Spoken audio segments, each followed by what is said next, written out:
Okay, so the way the comment in this would work is the beginning of this is that to allow the posting of an RFQ, we've added an RFQ button to our DOM Trader window. Once you select the RFQ button, you will then be prompted by a dialog box to confirm the size that you want to have quoted in the response to the RFQ. The quantity that you post has to be traded in a full amount. We will not accept partial of a order. It has to be an equal quantity of the RFQ being sent.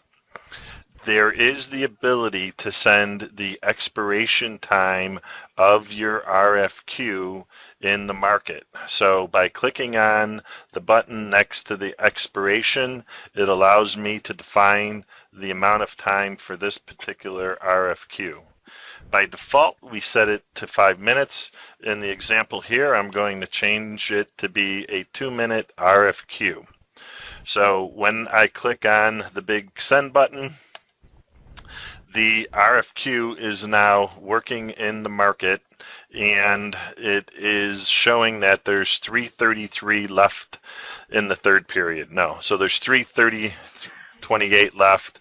Now, when I want to respond, I can have it go to any one of the CQG trading interfaces to be able to place the order. I have mine tied to our order ticket down here on the bottom left.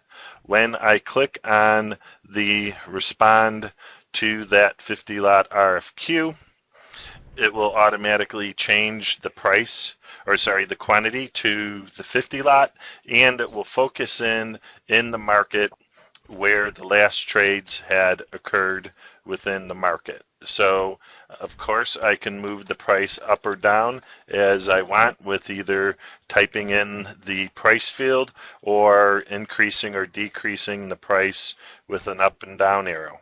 I can go ahead and I can buy it, or I can sell it at that level. When I hover over the sell entry button, I'm getting a confirmation again that I want to sell 50 of the Brent, and I'm showing the price at 54.73. It's a limit. It's a GTT time. What the GTT time does is it goes ahead and it will go into the market with the same time that the RFQ has remaining on it. So in this case, when the RFQ expires, the working order will also expire. So the market interaction, as I'm working in order to sell 50 at 54.73, if somebody goes ahead and were to take the other side of that market, we would have shown a fill. But in this case, the time ran out of the particular RFQ, and the order was immediately pulled from the market. So this 50 lot at 54.73 was pulled from the market. It was canceled. So now I'm going to request an additional RFQ at this point in time, and on this particular one, I'm going to do a 49 lot RFQ. I'm going to leave it at the 5 minutes. This time I'm going to get more aggressive. So when I send the RFQ in for the 49 lot, when I go to respond to it, I'm going to go ahead and get more aggressive with my price on the offer and offer it at 54.63. So now, when I place the order at 54.73 or 63, participants in the market will be able to see what that particular offer is. Okay? So now, if somebody were to go ahead and lift that offer, so if someone is going to buy it at 54.63.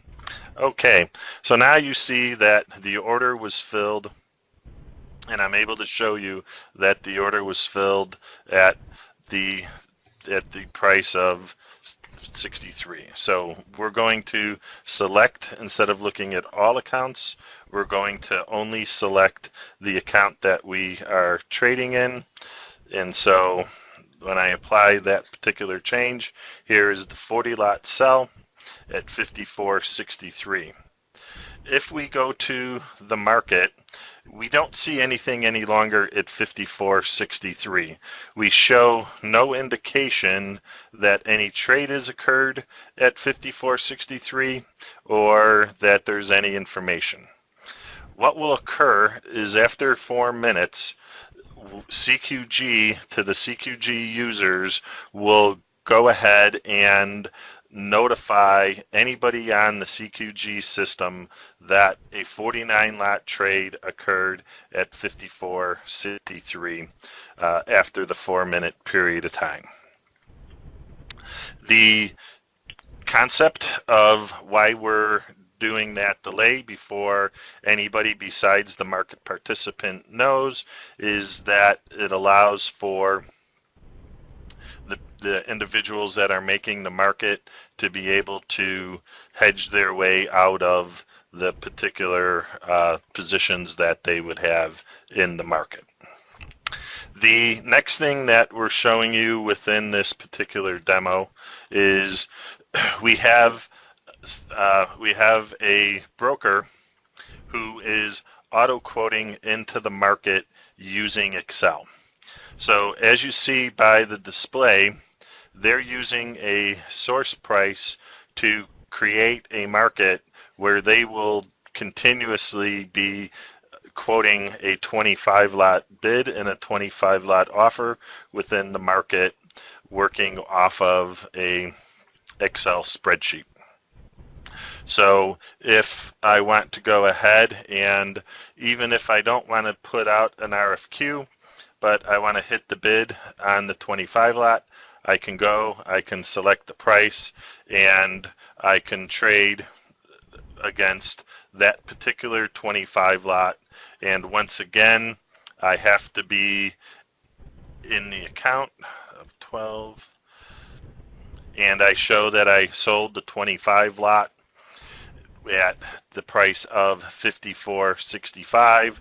Nobody knows at this point in time that there was a trade at 54.65 until the 4 minute passes, and this allowed the individual that was auto quoting the market to work out of his particular trade.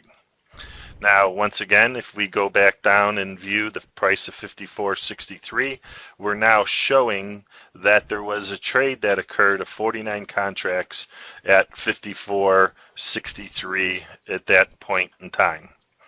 So this is an interactive all-in market to understand what's happening after an order is filled. CQG will immediately send the buyer and the seller to NFX clearing. So, and the pre-trade risk will occur, or the risk calculation will occur, that would make sure when you see that you have a filled trade that that order has been confirmed through NFX.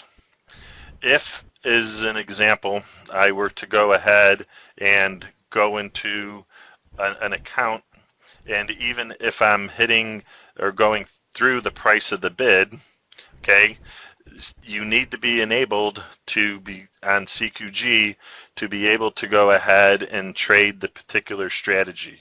If you're not enabled to go ahead and trade that specific symbol through NFX, you're going to get a pop-up that tells you that you're not enabled to be able to trade that particular symbol. So now I'll return to the block trade system. So we've showed you that when you're going ahead and placing a trade, and even if the example is I'm going to show a 50 lot now, and if I place an order that's through the individual who is auto quoting the market, that what'll happen is I will not get filled. The reason that I'm not getting filled is, once again, the quantities have to match. Okay, so I cannot do a partial. I cannot trade more than is on the bid or the ask. So the other important features that we currently have is within this block window, you are able to construct what symbols you want to be able to see in that particular window. So in the case here, I am showing that I want to be able to see the Brent, the Henry Hub, the crude light particular contracts within the symbols. If I have a symbol that I shouldn't, I can go ahead and I can easily delete that particular symbol from the block group. Okay. We also have a time and sales window. In the time and sales window, we have the view of any bid or ask change and down to the hundredth of a millisecond when those changes are occurring. If I only want to see the trades for that particular symbol, I just need to click on the trade button, and now any changes to the bid or ask I do not see, but I will be able to see all the trades that have occurred within that symbol.